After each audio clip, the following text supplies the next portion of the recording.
నమస్కారం, సుఖీభావ్కు స్వాగతం. ఈ రోజు సుఖీభావ్లో షుగర్ జబ్బును తెచ్చిపెట్టే అలవాట్లివే. గుండె లోపల చిట్టి మెదడు. తేనె బెల్లం తింటే షుగర్ పెరగదా? గర్భిణీలో టాచ్ ఇన్ఫెక్షన్లు ఎందుకు ప్రమాదం? ఇంకా హెల్త్ టిప్. మనం రోజు సరదాగా చేసే కొన్ని పనులే మనల్ని షుగర్ వ్యాధి వైపు నడిపిస్తున్నాయంటే నమ్ముతారా? వంశపారంపర్యంగానే కాదు, నిత్య జీవితంలో మనం తెలుసో తెలియకో అలవాటు చేసుకునే కొన్ని చెడు అలవాట్లు కూడా మధుమేహ ముప్పును పెంచుతున్నాయంటున్నారు డాక్టర్లు. పొద్దుపోయేదాకా ఫోన్ చూసుకుంటూ నిద్రను పాడు చేసుకోవడం, గంటల తరబడి కదలకుండా ఒకచోట కూర్చుని పనిచేయడం, ఆకలి లేకపోయినా జంక్ ఫుడ్ని అతిగా తినడం, ఇలాంటి చిన్న చిన్న పొరపాట్లే మనల్ని షుగర్ పేషెంట్లుగా మార్చేస్తున్నాయి. మరి ఈ రోజువారీ తప్పుల్ని ఎలా సరిదిద్దుకోవాలి? మన జీవనశైలిని మార్చుకుని షుగర్ బారిన పడకుండా మనల్ని మనం ఎలా కాపాడుకోవాలి? ఆసక్తికరమైన ఈ వివరాల గురించి ఇప్పుడు తెలుసుకుందాం.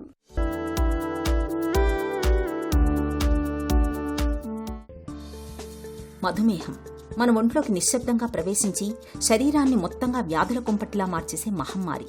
ఈ షుగర్ జబ్బుకు జన్యువుల కన్నా మన జీవనశైలి, రోజువారీ అలవాట్లే ప్రధాన కారణాలుగా ఉంటున్నాయని చెబుతారు నిపుణులు. మన జీర్ణ వ్యవస్థలో కడుపు వెనుక భాగంలో క్లోమగ్రంథి అనే ఒక అద్భుతమైన ఫ్యాక్టరీ ఉంటుంది. మనం తిన్న ఆహారం గ్లూకోజ్గా మారినప్పుడు దాన్ని కణాలకు చేరవేసే శక్తిగా మార్చడానికి ఈ ప్యాంక్రియాస్ ఇన్సులిన్ అనే తాళం చెవిని విడుదల చేస్తుంది. కానీ మన చెడు అలవాట్ల వల్ల కణాలు ఆ ఇన్సులిన్ ని స్వీకరించడానికి నిరాకరిస్తాయి.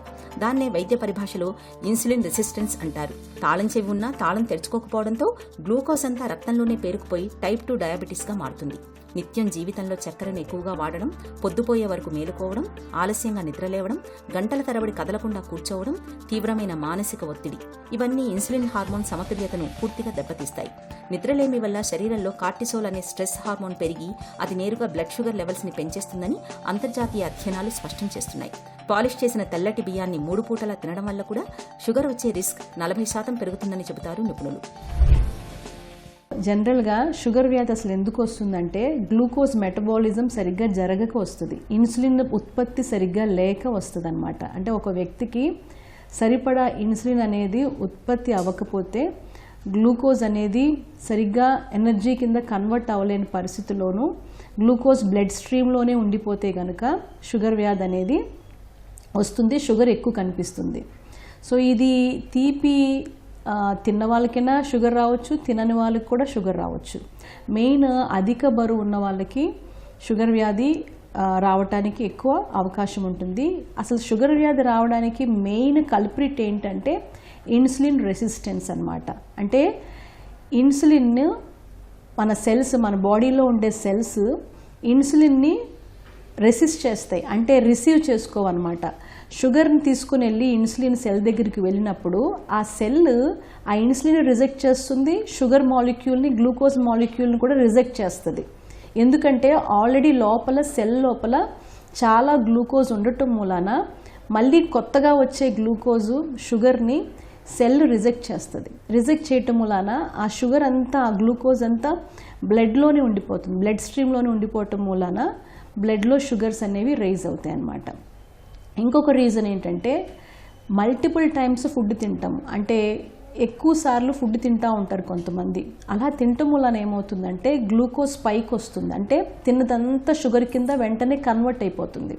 తర్వాత ఇంకొకటి ఏంటంటే ఇన్సులిన్ స్పైక్ వస్తుంది. అంటే ఇన్సులిన్ ఉత్పత్తి అనేది మనం ఏదైనా ఫుడ్ తీసుకున్నప్పుడు ఇన్సులిన్ ఉత్పత్తి ఎక్కువగా జరుగుతుందన్నమాట. అలా number of times insulin spike అనేది రాకూడదు. గ్లూకోజ్ స్పైక్ అనేది ఇమ్మీడియట్గా తిన్న వెంటనే షుగర్స్ పెరిగిపోయేవి ఫుడ్ ఐటమ్స్ మనం తినకూడదు. అలా తీసుకున్నప్పుడు షుగర్ వ్యాధికి అది రాను రాను షుగర్ వ్యాధిలోకి దించుతుంది అనమాట. ఈ కూల్ డ్రింక్స్, రైస్, తర్వాత బేకరీ ఐటమ్స్, వీటిలో ఏమాత్రం ప్రోటీను, ఫైబరు ఉండదు. కేవలం షుగరే ఉంటుంది కాబట్టి, కార్బోహైడ్రేట్స్ ఎక్కువ ఉంటాయి కాబట్టి ఇవి తీసుకోవటం వలన తొందరగా డయాబెటీస్ వచ్చే రిస్క్, ఇన్సులిన్ రెసిస్టెన్స్ వచ్చే రిస్క్ చాలా ఎక్కువ ఉంటుంది. నేటి ఆధునిక జీవనంలో అరాచకమైన ఆహారపు అలవాట్లతోనే షుగర్ జబ్బుకు బీజం పడుతోంది. ఈ ముప్పును తగ్గించుకోవాలంటే సమతులాహారం తీసుకోవడం ఒక్కటే మార్గం. మన ఆహార పళ్లెంలో 30% పోషకాలతో నిండి ఉండాలి. పీచు పదార్థాలు ఎక్కువగా ఉండే తృణధాన్యాలు, ఆకుకూరలు, మొలకెత్తిన గింజలు, గుడ్లు, చేపలు వంటి ప్రోటీన్ ఆహారాన్ని మనం ఎక్కువగా తీసుకోవాలి. ఇక తెల్లటి అన్నం, maida, bakery foods, cool drinks, process junk food కి పూర్తిగా దూరంగా ఉండాలి. పండ్ల విషయానికి వస్తే యాపిల్స్, జామకాయలు వంటి వాటిని మితంగా తీసుకోవచ్చు. కానీ మామిడి, సపోటా, అరటి వంటి తీపి పండ్లను చాలా జాగ్రత్తగా పరిమితంగానే తినాలి. ఆహారంలో కార్బోహైడ్రేట్లు ఎక్కువగా ఉంటే ఇన్సులిన్ రెసిస్టెన్స్ పెరగడం ఖాయం. కాబట్టి పిండి పదార్థాల మోతాదు తక్కువగా ఉండేలా చూసుకోవాలి. ఇక రోజులో కనీసం 45 నిమిషాలైనా నడవాలి. చాలినంత నిద్రపోవాలి. మన జీవనశైలిని ఇలా మార్చుకుంటే డయాబెటీస్ ముప్పు చాలా వరకు తగ్గుతుంది.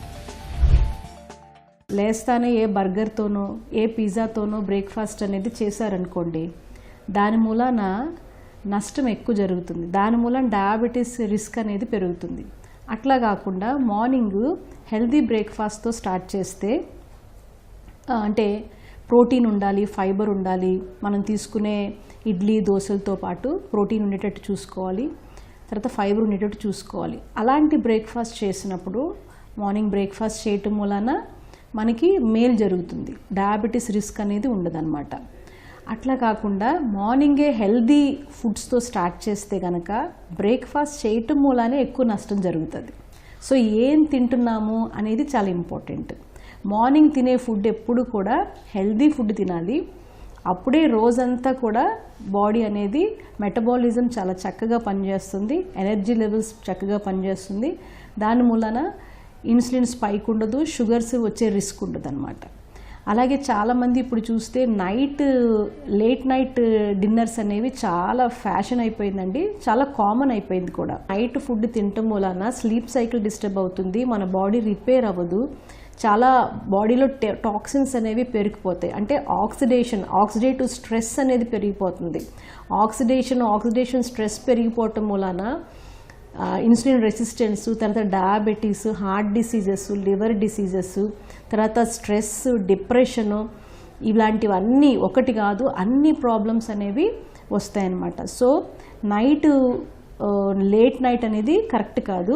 అట్లీస్ట్ మనం తినే ఫుడ్కి 3-4 అవర్స్ గ్యాప్ ఉండాలి. నిద్రపోవటానికి తినే ఫుడ్కి 3-4 అవర్స్ గ్యాప్ ఉంటేనే ఈలోపే మనం నిద్రపోయే లోపు చక్కగా డైజెషన్ జరిగిపోతుంది. కాబట్టి దాని మూలన వెయిట్ పెరగరు. ప్రీ డయాబెటీస్లోనే మనము టెస్ట్లో కనుక ప్రీ డయాబెటిక్ స్టేజ్లో ఉన్నారు అని తెలిస్తే కనుక డైట్ కనుక మనం హెల్దీ డైట్ తీసుకోవటం వలన, అంటే కార్బోహైడ్రేట్స్ తగ్గించి మంచి ప్రోటీన్ తీసుకుంటూ ఫైబర్ ఎక్కువ ఉండే ఫుడ్ తీసుకోవటం వలన ప్రీ డయాబెటీస్ కింద మారదు. అంటే ఇంకా లైఫ్లో ఎప్పుడు కూడా డయాబెటీస్ మెడిసిన్ అనేది వాడాల్సిన అవసరమే ఉండదన్నమాట. అట్లా కాకుండా ప్రీ డయాబెటిక్ అని తెలిసినప్పటికీ ఇష్టానుసారంగా ఫుడ్ తీసుకుంటే కనుక డయాబెటీస్లోకి వెళ్ళిపోతారు. డయాబెటీస్ కూడా అన్కంట్రోల్డ్గా పెరిగిపోతుంది. సో డయాబెటీస్కి ట్రీట్మెంట్కి ఆహారమే కాబట్టి మంచి ఆహారం తీసుకోవటం వలన ప్రీ డయాబెటిక్ స్టేజ్లోనే షుగర్ మందులు వాడాల్సిన అవసరం లేకుండా ఖచ్చితంగా షుగర్ అనేది మనము షుగర్ లేకుండా చేసుకోవచ్చు అన్నమాట. షుగర్ అసలు రాకుండా చేసుకోవచ్చు. రహదారిపై స్పీడ్ బ్రేకర్లను ముందే గమనిస్తే ప్రమాదాన్ని తప్పించుకోవచ్చు. అలాగే మధుమేహం రాకముందే మన జీవనశైలిలో చిన్న చిన్న మార్పులు చేసుకుంటే ఆ ముప్పును అలాగే దూరం పెట్టొచ్చు. షుగర్ వ్యాధి మన దరి చేరకూడదంటే మొట్టమొదటి జాగ్రత్త, మనం తినే ఆహార పళ్లలోని పదార్థాలు తెలుపు రంగు నుంచి ఆకుపచ్చ రంగుకు మారాలి. అతిగా పాలిష్ పట్టించిన తెల్లటి బియ్యం, మైదా, పంచదార, బేకరీ ఫుడ్స్, కూల్ డ్రింక్ల వంటి వాటికి ఎంత దూరంగా ఉంటే అంత మంచిది. పీచు పదార్థం సమృద్ధిగా లభించే జొన్నలు, రాగులు, సజ్జలు వంటి తృణధాన్యాలు, ఆకుకూరలు, మొలకెత్తిన గింజలను మన ఆహారంలో ఎక్కువగా చేర్చుకోవాలి. ఇక ప్రతినిత్యం శరీరానికి చాలినంత శ్రమను కల్పించుకోవాలి. రోజుకు కనీసం 30 నుండి 45 నిమిషాల పాటు వేగంగా నడవడం, యోగా లేదా నచ్చిన వ్యాయామం చేయడం వల్ల కణాల్లో ఇన్సులిన్ సున్నితత్వం పెరుగుతుంది. రక్తంలో గ్లూకోజ్ స్థాయిలు అదుపులో ఉంటాయి. రోజు కనీసం 7 నుండి 8 గంటలు నిద్ర ఉండేలా చూసుకోవాలి. మానసిక ఒత్తిడికి ధ్యానం ద్వారా చెక్ పెట్టాలి. బరువును అదుపులో ఉంచుకోవాలి. 30 ఏళ్లు దాటిన వారు ఏడాదికొక్కసారైనా HbA1c పరీక్షను చేయించుకోవాలి. ఇలా అన్ని రకాలుగా జాగ్రత్తలు తీసుకోవడం ద్వారా షుగర్ జబ్బును చాలా వరకు దూరం పెట్టొచ్చు. హెల్త్ న్యూస్ మీకోసం.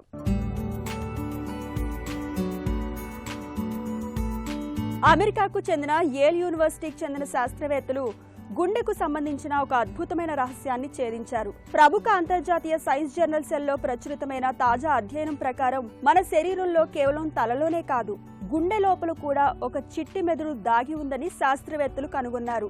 ఇప్పటి వరకు గుండె కేవలం మెదడు పంపే సంకేతాల ప్రకారమే స్పందిస్తుందని భావించేవారు. కానీ గుండె చుట్టూ ఉండే కణజాలంలో ఒక ప్రత్యేకమైన నరాల నెట్వర్క్ లేదా న్యూరాన్ల వ్యవస్థ దాగి ఉందని యేల్ పరిశోధకులు నిరూపించారు. దీన్నే సైంటిఫిక్ భాషలో ఇంటెన్సివ్ కార్డియాక్ నర్వస్ సిస్టమ్ అని పిలుస్తున్నారు. ఇది గుండెకు ఒక లోకల్ కమాండ్ సెంటర్ లా పనిచేస్తుంది. గుండెలోని చిట్టు మెదడులో రక్తపోటును నియంత్రించే నాడీ వ్యవస్థ ఉంది. గుండె విపరీతమైన వేగంతో కొట్టుకుంటున్నప్పుడు ఈ ప్రత్యేక నాడీ వ్యవస్థ క్రియాశీలం అయ్యి హార్ట్ రేట్ ను అదుపులోకి తెస్తుంది. ఒకవేళ ఇది పనిచేయకపోతే గుండె ఒక్కసారిగా విఫలమయ్యే ప్రమాదం ఉందని ప్రయోగాల్లో తేలింది. ఇక మనం విపరీతమైన శ్రమ చేసినప్పుడు లేదా తీవ్రమైన మానసిక ఒత్తిడికి గురైనప్పుడు గుండె కండరం పాడవకుండా ఈ నరాలు ఒక షీల్డ్లా రక్షణ కల్పిస్తాయి. ఇవి లేకపోతే చిన్నపాటి ఒత్తిడికే గుండె ఆగిపోయే ప్రమాదం ఉంది. గుండె తనంతట తానుగా సంకేతాలను విశ్లేషించుకుని శరీర అవసరాలకు అనుగుణంగా హార్ట్ బీట్ ను సర్దుబాటు చేసుకోగలదని ఈ పరిశోధన స్పష్టం చేసింది. భవిష్యత్తులో హఠాత్తుగా వచ్చే గుండెపోటు, కార్డియాక్ అరెస్ట్, విపరీతమైన ఒత్తిడి మూలంగా వచ్చే గుండె జబ్బులకు సరికొత్త చికిత్సలు అందించడానికి, సరికొత్త మందుల్ని తయారు చేయడానికి ఈ తాజా పరిశోధన ఊతమిస్తుందని పరిశోధకులు చెబుతున్నారు. షుగర్ జబ్బు వచ్చాక మనలో చాలా మంది తీపికి ఫుల్ స్టాప్ పెట్టేస్తుంటారు. అయితే తీపిపై మనసు చంపుకోలేని కొంతమంది చక్కెరకు బదులుగా తేనెను, బెల్లాన్ని వాడుతుంటారు.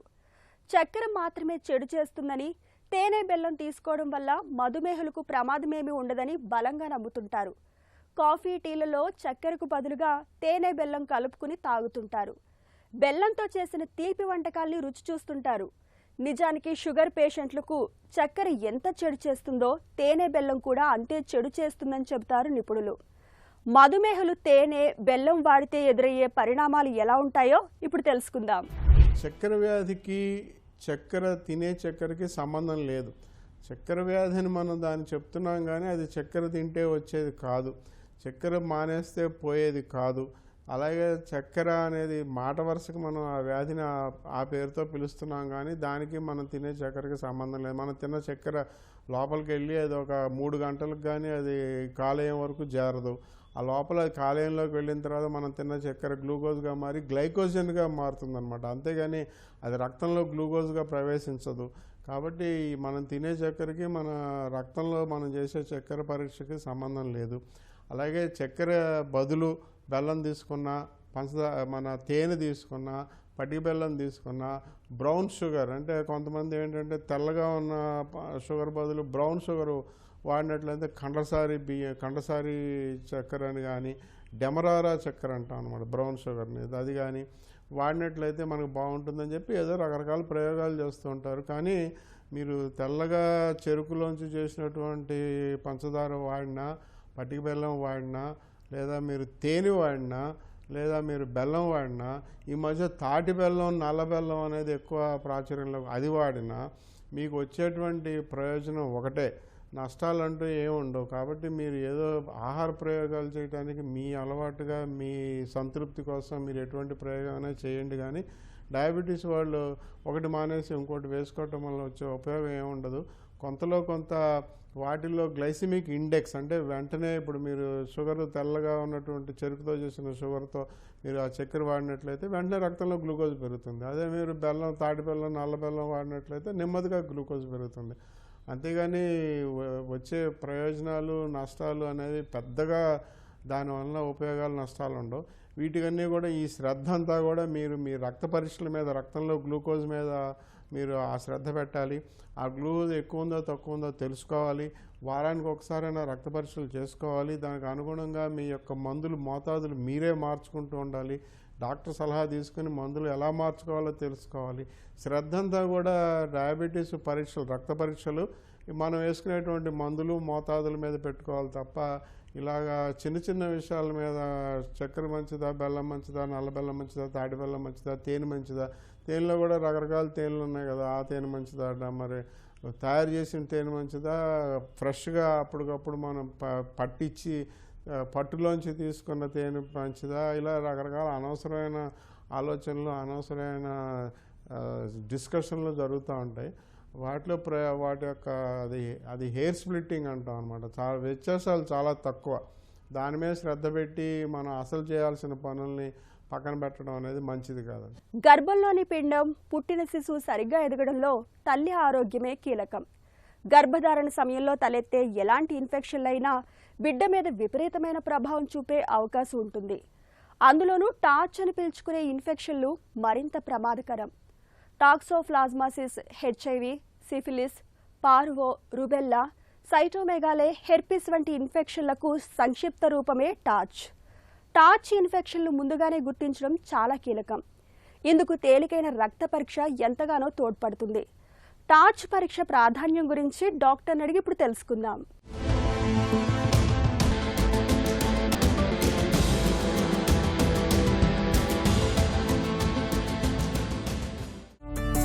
గర్భిణీ దశలో ఇన్ఫెక్షన్ల ముప్పు ఎందుకు ఎక్కువ? గర్భిణీ దశల్లోనూ మనకి ఇన్ఫెక్షన్లు వస్తే కొన్నిసార్లు ముప్పు ఎందుకని అనుకుంటామంటే వాళ్ళకి రోగనిరోధక శక్తి మామూలుగానే ఉంటుంది, కానీ బిడ్డ అన్నది తల్లి జన్యుకణాలు తండ్రి జన్యుకణాలతో పాటు పుడుతుంది.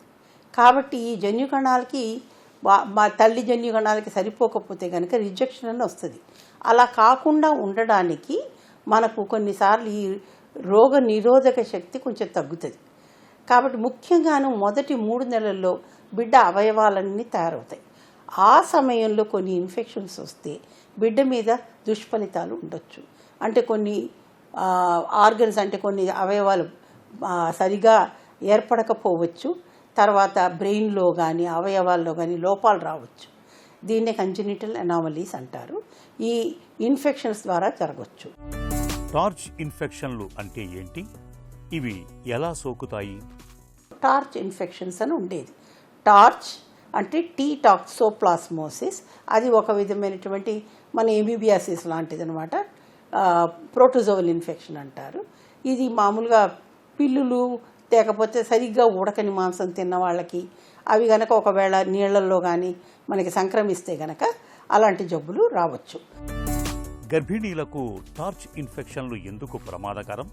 తల్లి బిడ్డకు ఎలా హాని చేస్తాయి? ముఖ్యంగా ఇది మొదటి 3 నెలల్లో వస్తే బిడ్డ మీద దుష్ఫలితాలు ఉంటాయి. అలాగే అదర్ ఇన్ఫెక్షన్స్ అంటారు. దాంట్లోనూ హెర్పిస్, సైటోమెగలో వైరస్, తర్వాత రుబెల్లా అని ఒక కండిషను, ఇవన్నీ కూడా వైరల్ ఇన్ఫెక్షన్స్. ఈ వైరల్ ఇన్ఫెక్షన్స్ అన్నీ కూడాను కొన్ని దుష్ఫలితాలు మనకి బిడ్డ తయారీలో చూపించవచ్చు. కొన్ని ఏమవుతుందంటే 3 నెలలు దాటిన తర్వాత వచ్చినప్పుడు పెద్ద ప్రభావం చూపెట్టకపోవచ్చు. అంటే ఏదైనా ఇన్ఫెక్షన్ వస్తే తల్లి దాన్ని అడ్డుకోలేదా అంటే అడ్డుకోగలదు తప్పకుండాను. కానీ ఆ మొదటి 3 నెలల్లో వచ్చినప్పుడు చాలా తొందరగా బిడ్డ మీద ఫలితాలు వచ్చే అవకాశాలు ఉంటాయి. అలాగే ఏదైనా ఇన్ఫెక్షన్ వచ్చినప్పుడు 7వ నెల దాటిన తర్వాత తల్లికి కనుక ఇన్ఫెక్షన్లు వస్తే అవి తొందరగాను మాయ ద్వారా బిడ్డకి సోకే అవకాశాలు ఉంటాయి.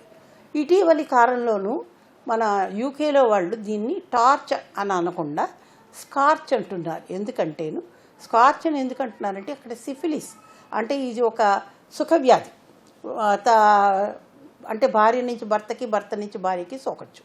సిఫిలిస్ అన్న ఇన్సిడెన్సీ ఎక్కువైపోతుంది. అలాగే మనం హెచ్ఐవి ఇన్ఫెక్షన్ చూస్తున్నాము. ఈ హెచ్ఐవి ఇన్ఫెక్షన్ కూడా తల్లి నుంచి బిడ్డకి రావచ్చు తల్లికి ఉంటే కనుక. అలాగే ఇప్పుడు ఎన్నో వైరస్లు, జికా వైరస్సు, తర్వాత నిఫా వైరస్సు, నైల్ వైరస్సు, ఇవన్నీ చాలా చూస్తున్నాం. డెంగీ వైరస్సు, ఇవన్నీ కూడా మొదటి 3 నెలలలో తల్లికి వచ్చిందనుకోండి ప్రాబ్లమ్స్ రావచ్చు.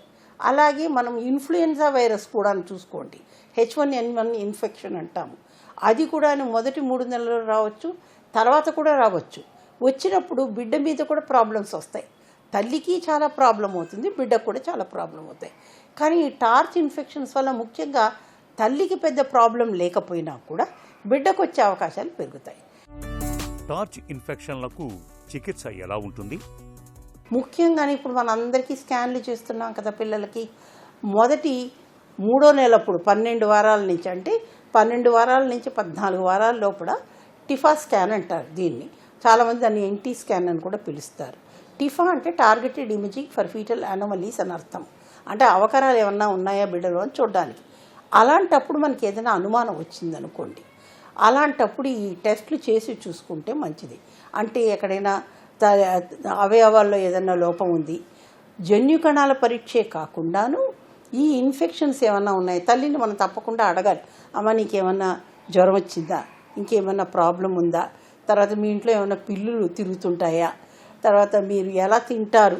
ఇప్పుడు మన దేశంలో మామూలుగా మాంసం బాగా ఉడికితేనే తింటారు, కానీ కొన్ని దేశాల్లోనూ ఉడకనివి కూడా కొన్నిసార్లు తింటారు. అలాంటప్పుడు ఇలాంటి జబ్బులు వచ్చే అవకాశాలు చాలా ఎక్కువ ఉంటాయి. ముఖ్యంగాను పిల్లులు కొన్ని జంతువులను పెంచుకునే వాళ్ళలో కూడాను వాళ్ళ ఇళ్లలో ఇది అవుతుంది. ఇలాంటి ఇన్ఫెక్షన్స్ వచ్చే అవకాశాలు ఉంటాయి. ముఖ్యంగా టాక్సోప్లాస్మోసిస్ అన్నది. మిగతా వైరల్ ఇన్ఫెక్షన్స్ అంతా ఎప్పుడైనా రావచ్చు. ఈ వైరల్ ఇన్ఫెక్షన్స్లో కూడాను సైటోమెగలో వైరస్ అన్నది మళ్ళీ తిరగబెట్టవచ్చు. మామూలుగా వైరల్ ఇన్ఫెక్షన్స్ ఒకసారి వస్తే మళ్ళీ రావు. అలాగే రూబెల్లా ఇన్ఫెక్షన్, కంజెనిటల్ రూబెల్లా అంటారు. ఇది కూడా ఒకలాగా మనకి మీజిల్స్ అంటారు కదా, అలాంటిదే అన్నమాట. మీజిల్స్ లాంటిది, కానీ దీన్ని జర్మన్ మీజిల్స్ అంటారు. దీంట్లో కూడా ర్యాష్ వస్తుంది మనకి. కానీ దీంతో ఏమవుతుందంటే ఈ మీజిల్స్ వచ్చినప్పుడు తల్లి గర్భంలో ఉన్న పిండం బ్రెయిన్ దెబ్బతినొచ్చు, అవయవాలు దెబ్బతినొచ్చు. అలాంటప్పుడు బిడ్డ లోపల చనిపోయే అవకాశం ఉంటుంది. పుట్టినాక కూడా లోపాలతో పుట్టొచ్చు. ముఖ్యంగాను కంట్లో శుక్లాలు లాంటివి రావచ్చు ఈ జర్మన్ మీజిల్స్ ఎఫెక్ట్ అయితే కనుక. అంటే పుట్టగానే చూపు ఉండదు. కాబట్టి ఇవన్నీ రాకుండా కొన్నిటికి మనకి ఇప్పుడు వ్యాక్సిన్స్ ఉన్నాయి, టీకాలు ఉన్నాయి. ముఖ్యంగా జర్మన్ మీజిల్స్కి టీకాలు ఉన్నాయి మనకి. మిగతా వాటికి టీకాలు లేవు ఇప్పుడు.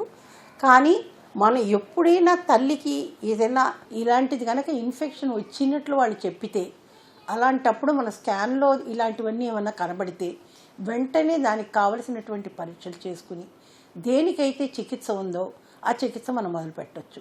ఇప్పుడు మనం అనుకున్న అన్ని వైరల్ ఇన్ఫెక్షన్స్కి ట్రీట్మెంట్ లేదు, కానీ టాక్సోప్లాస్మా అన్నదానికి మనకి ట్రీట్మెంట్ ఉంది. కాబట్టి ఆ ట్రీట్మెంట్ వెంటనే మొదలు పెడితే కనుక మనం పిల్లలు అవకరాలు లేకుండా ఈ సంక్రమించిన వ్యాధి వలన వాళ్ళకి ఎఫెక్టివ్ లేకుండా కాపాడుకోవాల్సిన అవకాశాలు పెరుగుతాయి. గర్భిణీ దశలో ఇన్ఫెక్షన్లు, ప్రత్యేకించి టార్చ్ ఇన్ఫెక్షన్లను ఎలా నివారించుకోవాలి? ముఖ్యంగాను ఈ టార్చ్ ఇన్ఫెక్షన్స్ అన్నవి మొదటి 3 నెలల్లోనూ తల్లికి సంక్రమిస్తేనే ప్రాబ్లమ్స్ వస్తాయి. కొన్ని క్రానిక్ ఇన్ఫెక్షన్స్ అంటారు. ముఖ్యంగా టాక్సోప్లాస్మోసిస్ అన్నది తల్లిలోనే నిగుడీకరంగా ఉండొచ్చును, ఎప్పుడు ఒకసారి బయట పెడతాయి. అలాంటప్పుడు కూడా ఇలాంటిది రావచ్చు. కాబట్టి మొదటి 3 నెలల్లో వచ్చేదే కాకుండాను తర్వాత 7వ నెల దాటిన తర్వాత వస్తే కూడాను బిడ్డకి సంక్రమించేది చాలా తొందరగా జరుగుతుంది. కాబట్టి ఈ ఇన్ఫెక్షన్స్ గురించి మనకి అవగాహన ఉండాలి. ఇంకోటి ఏంటంటే చాలామందికి ఊరికే అబార్షన్లు అవుతూ ఉంటాయి. అంటే మనకి మొదటి 12 నెలల లోపల 3వ నెల దాటే లోపల వాళ్ళకి గర్భస్రావం జరుగుతుంది. అలాంటి వాళ్ళల్లో కూడా ఇలాంటి ఇన్ఫెక్షన్ ఉంటే కనుక గర్భస్రావం జరిగే అవకాశాలు ఎక్కువ. ముఖ్యంగా ఆ సమయంలో ఇన్ఫెక్షన్ వస్తాయి. అందుకని ప్రతి వాడికి ఈ టార్చ్ ఇన్ఫెక్షన్ టెస్ట్ చేయవలసిన అవసరం లేదు. కానీ ఎప్పుడైతే మొదటి 3 నెలల్లో తల్లికి ఏదో జ్వరం వచ్చింది, కోల్డ్ వచ్చింది, ఇంకేదైనా జ్వరం వచ్చిందంటే ముఖ్యంగా ఇలాంటి ఇన్ఫెక్షన్స్ బిడ్డకి ఏదైతే ఎఫెక్ట్ చేయగలదో అలాంటి ఇన్ఫెక్షన్స్ లేవు అని తెలుసుకోవడానికి ఈ పరీక్షలు చేయడం చాలా ముఖ్యం. గర్భిణీ దశలో ఇన్ఫెక్షన్ల విషయంలో అప్రమత్తంగా ఉండాలి. ముందస్తుగా టార్చ్ పరీక్షను చేయించుకోవడం అన్ని విధాల మేలు. కాన్పయ్యే వరకు పెంపుడు జంతువులకు దూరంగా ఉండడం ద్వారా పుట్టబోయే బిడ్డకు ఇన్ఫెక్షన్ సోకకుండా నివారించుకోవచ్చు. ఒక చిన్న చిట్కా మీకోసం. జుట్టు రాలిపోతున్నప్పుడు, అకారణంగా జుట్టు తెల్లబడుతున్నప్పుడు కరివేపాకును ఒక ఔషధంగా వాడుకోవచ్చు. గుప్పెడు కరివేపాకులు, 1 చెంచా మెంతులు, కాస్త కొబ్బరి నూనెలో వేసి చిన్న మంటపై నల్లగా అయ్యేంత వరకు మరిగించండి. ఆపై వచ్చిన నూనెను వడకట్టి భద్రపరచుకోండి. ఈ నూనెను వారానికి 2 సార్లు తలకు పట్టించి మర్దన చేయండి. ఇలా చేయడం వల్ల జుట్టు రాలడం, తెల్లబడడం తగ్గుతుంది.